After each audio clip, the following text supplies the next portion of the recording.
Hi guys, तो कैसे हैं। चलिए आज हम लोग पढ़ेंगे स्ट्रेट लाइन इन स्पेस। चलिए इसके बारे में पढ़ते हैं।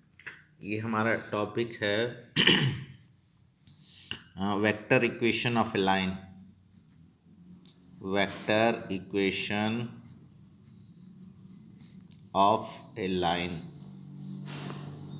लाइन का वेक्टर इक्वेशन क्या होता है, तो तो उसमें हम लोग देखेंगे ए लाइन, स्ट्रेट लाइन भी हो सकता है। A line is passing through a vector A and parallel to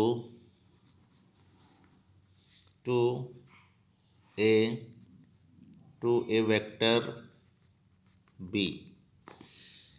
उस लाइन का इक्वेशन क्या होगा जो ए वेक्टर से पास करता हो और बी वेक्टर के पैरेलल हो। चलिए इसको हम लोग बनाते हैं। मान लेंगे कि कोई लाइन है जो ए वेक्टर से पास कर रहा है। मान लेंगे कि ये वेक्टर ए है, ए पॉइंट मान लीजिए, वेक्टर ए से पास कर रहा है और बी वेक्टर के पैरेलल है। ये आपके बी वेक्टर हो गए। मान लीजिए पॉइंट बी हो गया, तो इसको हम लोग मान लेंगे ओ है। ओ से ए को मिला देंगे, ये आपका आर वेक्टर एज्यूम कर लेंगे। तो हमारा ए पी वेक्टर क्या हो जाएगा। अगर हम लोग निकालें कि ए पी वेक्टर क्या होगा, A P vector equal to हो जाएगा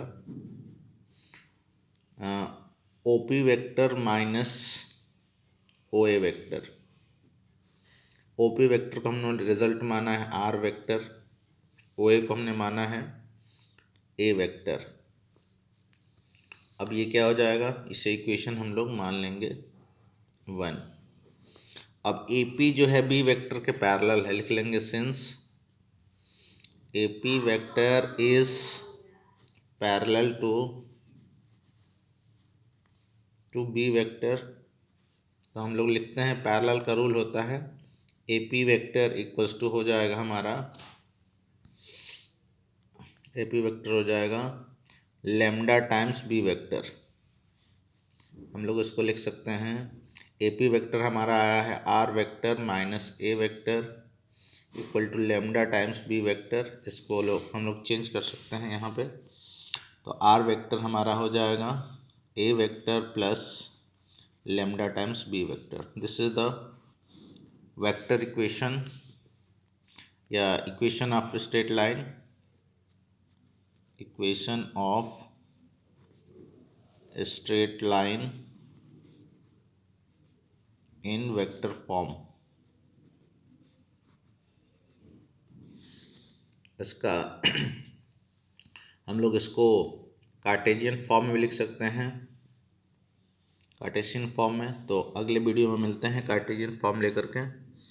तो अगर आप मेरे चैनल पे नए हैं तो प्लीज़ लाइक और सब्सक्राइब करिए। धन्यवाद।